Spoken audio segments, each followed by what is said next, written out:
Seramai 227 penghantar barangan dan makanan di Perlis telah mencarum di bawah Skim Keselamatan Sosial Pekerjaan Sendiri SKSPS setakat ini.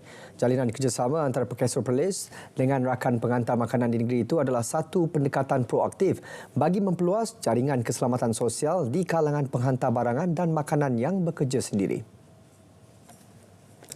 Menurut Pengarah Perkesor Negeri Ahmad Firdaus Hashim, pihaknya akan meneruskan kempen menggalakkan lebih ramai golongan itu mencarum SKSPS. Tegasnya, ia merupakan langkah wajar bagi menjaga kebajikan mereka kerana kekerapan terdedah dengan risiko terutama ketika di jalan raya.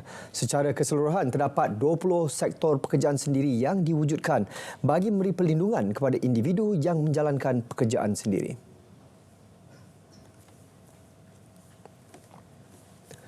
4 daripada 7 pesakit yang dimasukkan ke Hospital Raja Permaisuri Bainun HRPB berikutan cuaca panas di Perak berada dalam keadaan stabil namun masih menerima rawatan susulan. Exco Sumber Manusia, Kesihatan dan Hal Ehwal Masyarakat India Negeri A. Sivanesan berkata keempat-empat pesakit berkenaan dipercayai mengalami masalah kelesuan dan strok haba. Manakala 3 lagi hanya menerima rawatan sebagai pesakit luar. Memang, tetapi yang dapat rawatan ini hanya 4 saja. Satu. Kedua, there is no fatality. Tidak ada yang meninggal dunia. And we are closely monitoring the situation. Try as far as possible to limit your extracurricular activity, sekolah dengan macam masker dan sebagainya. Mereka tahu dan juga minum air dan gunakan pakaian. Jangan tebal-tebal. Sivanesan turut mengingatkan orang ramai untuk mengambil langkah pencegahan selain segera mendapatkan rawatan jika mengalami gejala penyakit akibat cuaca panas. Persatuan Perubatan Malaysia MMA Perak menerima ucapan penghargaan daripada Raja Permaisuri Perak Tuanku Zara Salim kerana mengiktiraf peranan wanita bukan sahaja dalam bidang perubatan tetapi merentasi semua bidang dan lapisan masyarakat. Titah baginda cabaran dan halangan yang dihadapi oleh wanita dalam bidang perubatan yang selalunya boleh mengakibatkan golongan itu terkecuali daripada peluang dan kemajuan perlu ditangani sejajar dengan tema sambutan Hari Wanita 2024 Inspire Inclusion. Baginda bertitah lagi adalah penting untuk memperluas jangkauan kepada golongan wanita merangkumi aspek penjagaan dan pendidikan kesihatan.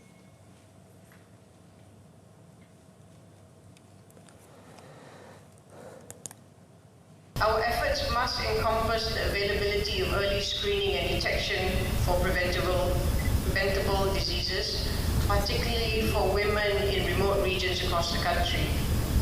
Additionally, we must extend our reach to include those who require attention, sometimes due to decisions that have led them down difficult paths. Teenage pregnancies, for instance, is a prime example, and I'm pleased to see this issue being addressed within this forum. Tuanku Zara bertitah demikian sempena majlis perasmian Simposium Wanita dalam Perubatan di Ipoh.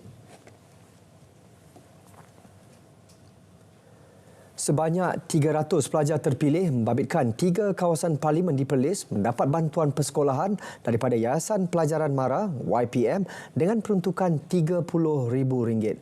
Bagi Parlimen Padang Besar, RM10,000 diperuntukkan untuk diagih kepada 100 pelajar tingkatan 3, 4 dan 5 kategori B40. Menurut Ketua UMNO bahagian Padang Besar Ruzaini Rais, bantuan bertujuan mengurangkan beban murid-murid yang kurang berkemampuan dalam membuat persiapan awal persekolahan bagi sesi 2024-2025 yang akan bermula Isnin depan. Sumbangan akan memberi manfaat kepada pelajar terpilih mewakili 18 buah sekolah rendah dan 4 buah sekolah menengah di Padang Besar. Program bantuan ini akan dilaksanakan secara berterusan berdasarkan laporan daripada Jabatan Pendidikan Negeri yang telah mengenal pasti pelajar yang memerlukan bantuan di setiap sekolah rendah dan menengah.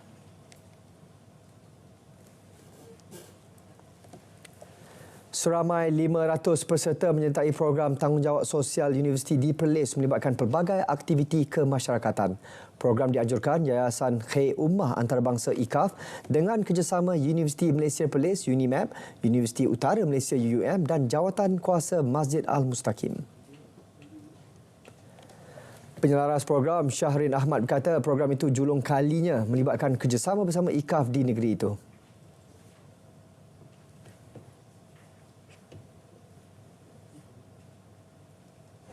Gandingan antara masyarakat setempat dengan agensi-agensi luar dan juga UUM dan juga universiti-universiti tempatan.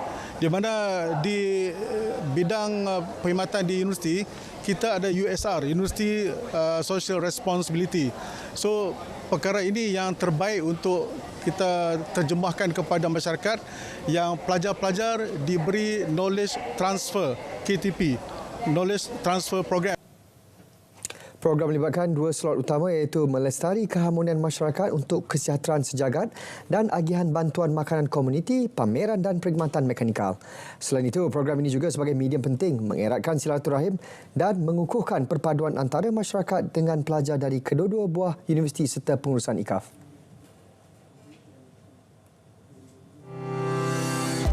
Kementerian Perdagangan Dalam Negeri dan Kos Sara Hidup KPDN sedang mengadakan program jualan rahmah madani di semua kawasan Parlimen dan Dewan Undangan Negeri. Anda boleh dapatkan barangan keperluan harian pada harga yang berpatutan dan diskaun sehingga 30%. Datuk nak pergi mana ni? Pastinya ke program Jualan Rahmah Madani. Kepada anda yang ingin mendapatkan maklumat, tarikh dan lokasi penganjuran program Jualan Rahmah Madani di sekitar anda, sila layari portal KPDN. Jangan lepaskan peluang ini. Jom kita nikmati diskaun 10 hingga 30% dalam PJR Madani. Macam-macam ada. Rahmah itu Berkat.